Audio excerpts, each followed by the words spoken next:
He trabajado toda mi vida con estas manos, agachado por horas, piscando fresa, cortando brócoli.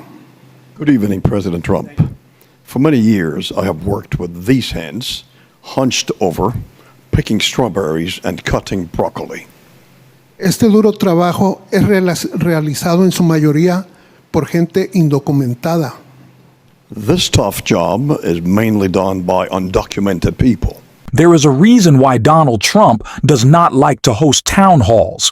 There is a reason Donald Trump won't sit down with 60 Minutes, and there's a reason Donald Trump refuses to debate Vice President Harris again.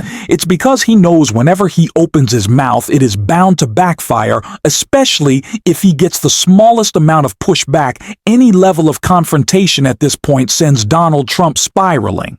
And that is exactly what we saw today at his Univision town hall when he was pushing back against with two of his biggest lies in this campaign. The first being his attacks on Springfield, Ohio, and the conspiracies he's pushed about the Haitian immigrants in that town. And also Donald Trump's mass deportation plans, which are not only immoral, but would be devastating to our economy. And of course, Donald Trump doesn't care.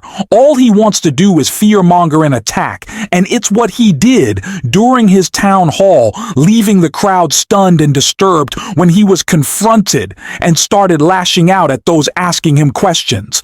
And we are going to get into all of that. But before we do, if I could quickly ask you to leave a like on this video, and if you enjoy our channel, to hit that subscribe button. It really goes a long way and working to build the community that we are growing on this channel now. Let's get into this first clip of Donald Trump being asked about his mass deportation plan and his insane response.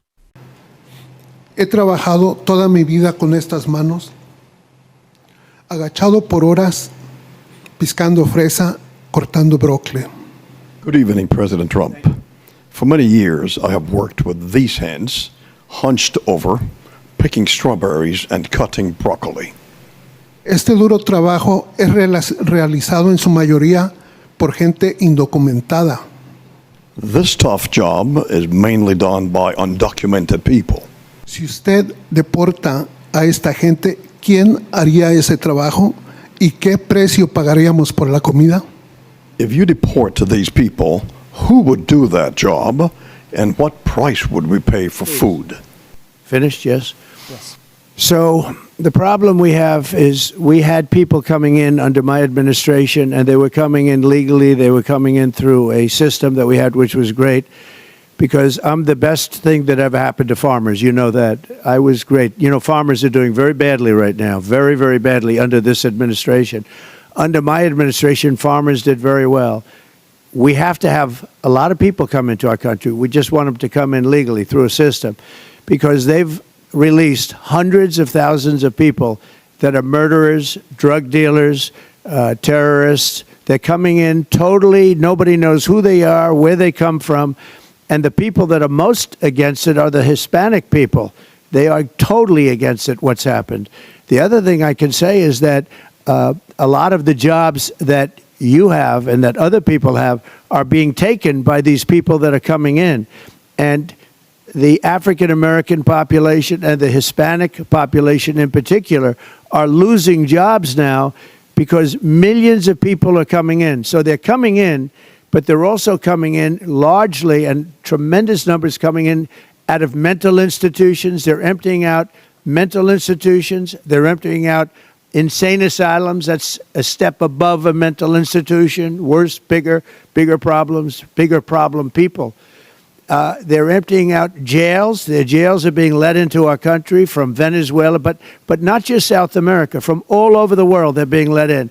From jails, from nobody's ever seen anything like it. The jail population throughout the world has come way down, and it's all coming into the United States of America. So we want workers, and we want them to come in, but they have to come in legally. They have to love our country. They have to love you, love our people. The problem with this administration is they've totally lost control. It's the worst president and the worst vice president that we've ever had in this country. What they have done to our country in terms of hurting it. Our farmers, by the way, are dying. They haven't had anything so bad in 25 years. 4 years ago, our farmers, including you, were making a lot of money. They were doing great. Now they're absolutely dying. We're going to turn it around.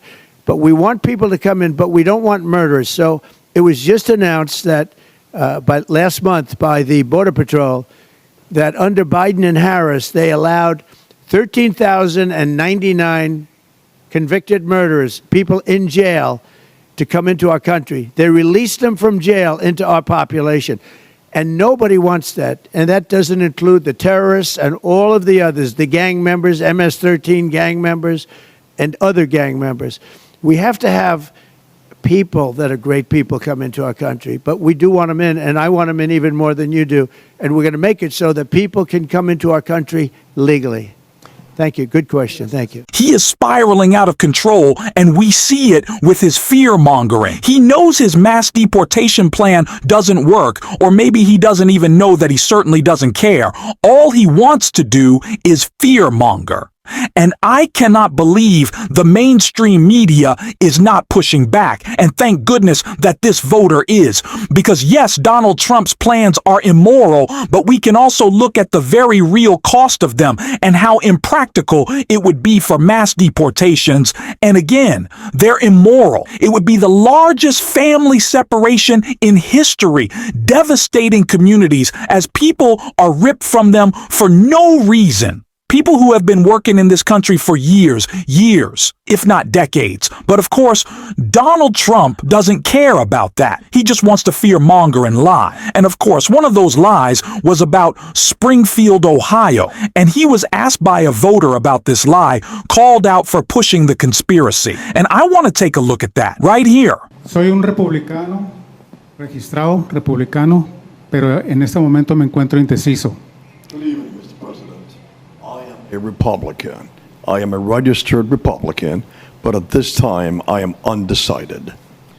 Durante la campaña se han utilizado muchas teorías de conspiración. During the campaign, there has been some conspiracy theories in use. Le doy un ejemplo si me permite. If you allow me, I would like to give an example of it.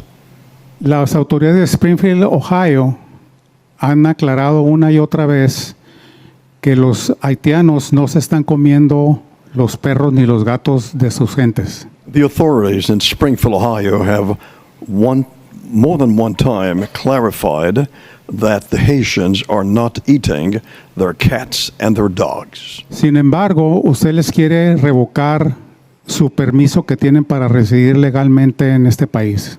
Nonetheless, you want to revoke the permit they have to legally reside in this country. Mi pregunta con todo respeto es si usted verdaderamente cree que estas personas se comen las mascotas de la gente. My question to you very respectfully is, do you really believe that these people are eating the people's pets? Thank you. Well, thank you very much. And this was just reported. I was just saying what was reported. That's been reported. And eating other things too that they're not supposed to be. But this is, all I do is report. I was there, I'm going to be there, and we're going to take a look, and I'll give you a full report when I do, but that's been in the newspapers and reported pretty broadly. I will say this as far as Springfield is concerned, because I do know that situation. You have a city of 52,000 people, and they've added almost 30,000 migrants into the city. If you were a person that lived there, if you lived in Springfield, Ohio, and all of a sudden you couldn't get into a hospital, you couldn't get your children into a school, you wouldn't be able to buy groceries, you could no longer pay the rent because the government's paying rent. Any of that, if any of that happened, it would be a disaster for you and you wouldn't be happy. We want to make our people safe and secure, and we want to make them happy. But Springfield, Ohio is a perfect example. You have a town, a beautiful little town with no problems. All of a sudden they have 30 or 32,000 people dropped into the town, most of whom don't speak the language, most of whom don't speak the language at all. And what they're doing is they're looking all over for interpreters. Well, I mean, I think you can't just destroy our country. It's maybe some people disagree with me, but you can't put in a very short period of time 32,000 people into a 50,000 people town and expect things to go well. It's a disaster. It's a total disaster. And the people that live there are, you know, they want to leave, they want to move, because if you read about it or talk to them, people want to move, they want to leave because they've never had anything like this. And we can't let that happen to our towns and our cities and our country. Just can't let it happen. It's not sustainable. I appreciate the question. Thank you. I hope you vote for a Republican. I applaud these two men for doing what the mainstream media hasn't for months, hasn't for years with Donald Trump, and actually push back against his fear-mongering and push back against his lies. He doesn't have a plan. It's the reason Republicans like to talk about immigration so much, not only because they want to fear-monger and attack and push conspiracy theories, but because the media doesn't push back against them on their lack of substance. VP Harris is talking about a bipartisan border deal that actually would work to make sure we secure our border. What is Donald Trump talking about? A mass deportation plan. He doesn't understand sending back Haitian immigrants who are here legally and who are revitalizing a community in Ohio. He has no plan. All he has is anger and lies, and they need to be continued to be called out. And we are going to do that every single day on this show. And if you want to support that, as always, you can hit that subscribe button. You can leave a like on this video. And if you're stuck around at the end, you can drop a blue heart in the comments, because we are going to continue to call out Donald Trump every single day. And I'm glad you are part of that with me. And until next time, I will see you soon.